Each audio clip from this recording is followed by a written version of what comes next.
ప్రభుత్వం ప్రోత్సహిస్తుంది, ప్రభుత్వం గుర్తిస్తుంది, ప్రభుత్వం మిగతా రైతులకు అవగాహన కల్పించడానికి ప్రయత్నం చేస్తుంది అని చెప్పడానికి ఇవన్నీ కూడా ఉపయోగపడతాయి. కాబట్టి కలెక్టర్లందరికీ కూడా ఈ వేదిక మీద నుంచి చీఫ్ సెక్రటరీ గారికి నేను ఇన్స్ట్రక్షన్స్ ఇస్తున్నా.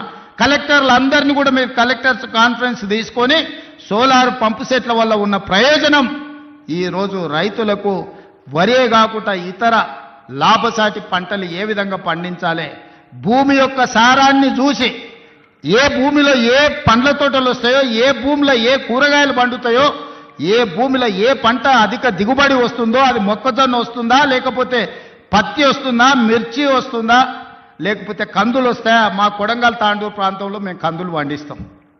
దేశానికే మా కందిపప్పు అంటే, తాండూరు కొడంగల్ కందిపప్పు అంటే దేశంలో గొప్ప పేరు. ఏ ఏరియాలో ఏ పంట వండుతుందో, అచ్చంపేట ప్రాంతంలోకి పోతే దోసకాయలు వండుతాయి. దోసకాయ కందిపప్పు ఎంత బ్రహ్మాండంగా ఉంటుందా, చికెన్ మటన్ కూడా వనికిరాదు దాని ముందర. ఇప్పుడు ఆ పిల్లలకు తెలియకుండానే పోయింది. కొత్త తరానికి ఇప్పుడు దోసకాయలు అంటారు, వెనక బుడంకాయలు అనేటోళ్ళు. అవునా?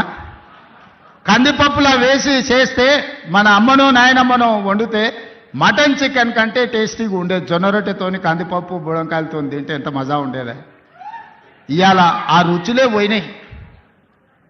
అందుకే ఈరోజు పంట మార్పిడి జరగాలి, ఆలోచనలో చైతన్యం రావాలి, ప్రజలకు ఉపయోగపడాలి.